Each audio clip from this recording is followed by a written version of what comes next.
जब आंखों में सपने लिए मंजिल को अपना मान लिया, तो मुश्किल क्या और आसान क्या, फिर ठान लिया तो ठान लिया। यही ठान के साथ हम CUET एग्ज़ाम को टारगेट करेंगे और उसमें जो स्पेसिफिकली केमिस्ट्री डोमेन में कैसे तैयारी करें सर, क्योंकि अब नेक्स्ट वीक से आपके एडमिट कार्ड आना स्टार्ट हो जाएंगे और आपको अपना एग्ज़ाम सेंटर भी अलॉट होगा। तो देखते हैं किस तरीके से हम सर जो मस्ट एकदम टॉपिक्स है ना, जिनको कंपलसरी रिवाइज करके जाएं, वो बता दो आप। तो उसमें जो केमिस्ट्री पोर्शन के हैं वो टॉपिक्स मैं डिस्कस करूंगा। जो आपका एग्ज़ाम रहेगा वो 3 सेक्शन में रहेगा। सेक्शन ए लैंग्वेज का होगा, मतलब जो भी आपने लैंग्वेज ऑप्ट करी है, इंग्लिश, हिंदी, उर्दू, संस्कृत, है ना, हमारा इंडिया में मल्टीपल लैंग्वेजेस हैं, तो सेक्शन ए में तो आपके लैंग्वेज के क्वेश्चंस होंगे। सेक्शन बी में होगा डोमेन, जैसे कि किसी को केमिस्ट्री में BSc करनी है, फिजिक्स या मैथ, तो उसके उसी सब्जेक्ट के क्वेश्चन रहेंगे। और सेक्शन सी होगा जनरल टेस्ट का, जिसमें history, civics, geography, economics, math, general maths जो होती है, अर्थमेटिक, रीजनिंग, ये सब।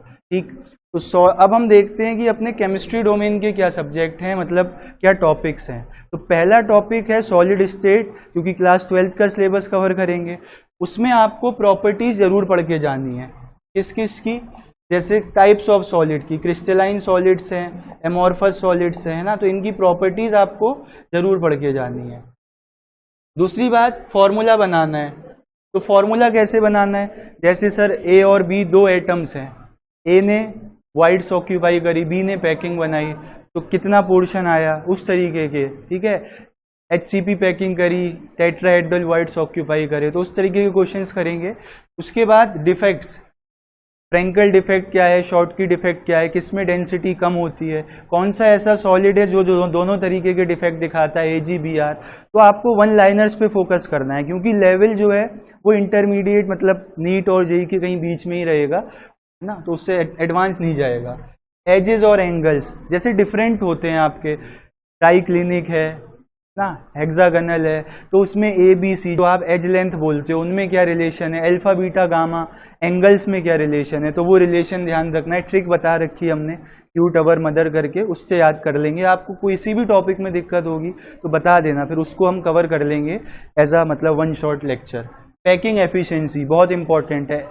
FCC में क्या पैकिंग रहेगी, BCC में क्या रहेगी, सिंपल क्यूबिक में क्या रहेगी, और मतलब कहाँ पे बहुत अच्छे से पैकिंग होगी वो आप बता सकते हो, या कहाँ पे खाली स्पेस ज़्यादा रहेंगे वॉइड, तो वो पैकिंग एफिशिएंसी में कवर होगा।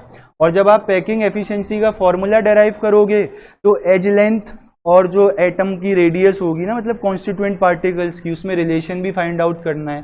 देन मैग्नेटिक प्रॉपर्टीज, पैरामैग्नेटिज्म है, फेरोमैग्नेटिज्म है, इस तरीके की प्रॉपर्टीज है ना, एक एक एग्जाम्पल के साथ। तो सॉलिड स्टेट के ये टॉपिक्स हैं। फिर मैं आगे बात करूं आपसे, तो नेक्स्ट टॉपिक अपना क्या है? नेक्स्ट टॉपिक है सॉल्यूशंस। सॉल्यूशन में मतलब स्कैटर्ड हैं ये टॉपिक्स, सीक्वेंस में नहीं है। Raoult's law, liquid in liquid solution के लिए क्या होता है, सॉलिड इन लिक्विड के लिए क्या होता है, colligative properties, relative lowering in vapour pressure, है ना, elevation in boiling point, depression in freezing point, इस तरीके की प्रॉपर्टीज। सॉल्युबिलिटी, किन किन फैक्टर से सॉल्युबिलिटी अफेक्ट होगी। Concentration terms, molarity, molality, mole fraction, normality. Went of factor जो कि एबनॉर्मल मोलर मास और कॉलिगेटिव प्रॉपर्टीज को रिलेट करता है, आई किसके लिए ज़्यादा होगा, है ना, डिसोसिएशन के लिए क्या होगा, एसोसिएशन के लिए क्या होगा। हेनरीज लॉ गैस की सॉल्युबिलिटी बताता है लिक्विड्स में, है ना, तो ये। इसके बाद डेल्टा G नॉट है यार, गिब्स फ्री एनर्जी कैलकुलेट करते हो ना आप, जिसका फॉर्मूला होता है delta G not equal to minus NFE naught, है ना, उस तरीके से। तो वो चीज़ें आपको कैलकुलेट करना आनी चाहिए। अभी पढ़ा नहीं रहे, अभी तो टॉपिक्स डिस्कस कर रहे हैं, तो उनका ध्यान रखना।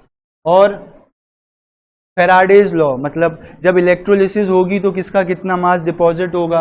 कोलरास लॉ, वीक इलेक्ट्रोलाइट की मोलर कंडक्टेंस निकालने के लिए, स्ट्रॉन्ग के लिए भी यूज होता है इनफाइनाइट डाइल्यूशन पे।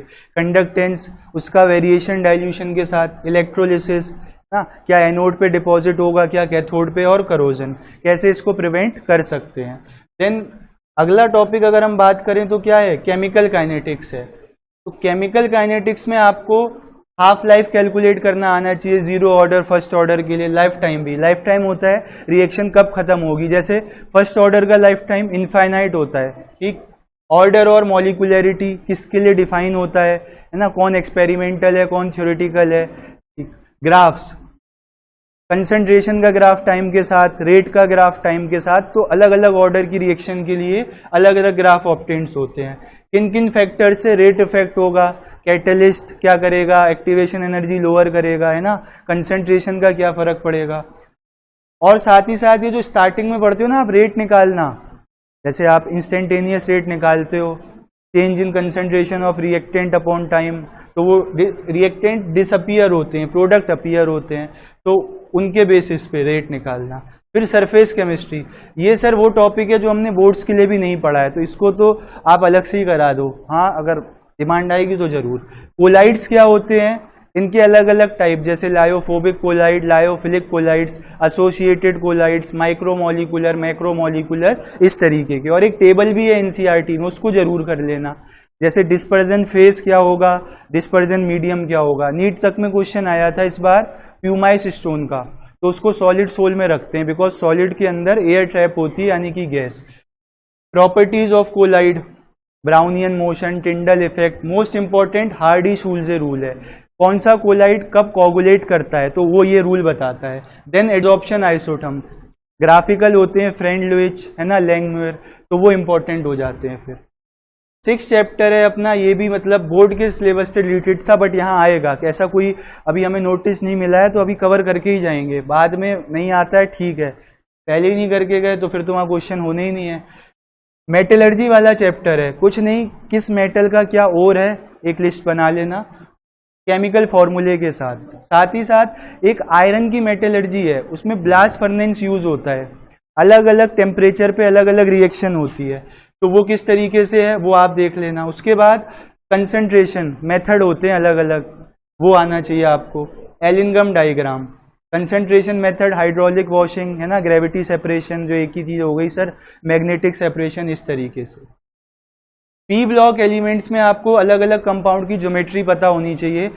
हाइब्रिडाइजेशन निकालते हैं, स्टेरिक नंबर से आ जाती है sir. Inter halogen compound important है, ग्रुप 617 में पढ़ोगे। ऑक्सो एसिड्स, सारी चीजों का oxo acids, sulphur, nitrogen, oxides, hydride मतलब हाइड्रोजन के साथ कंपाउंड, और इन कंपाउंड को कैसे बनाते हैं।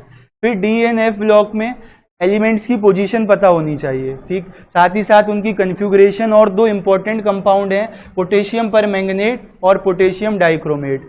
ऑक्सीडेशन स्टेट क्या होगी सेंट्रल मेटल की, ठीक है, लेंथेनॉइड कॉन्ट्रैक्शन क्या होता है, कलर किस वजह से आएगा सर, और मैग्नेटिक प्रॉपर्टी या मैग्नेटिक मूवमेंट का क्वेश्चन भी आया हुआ है।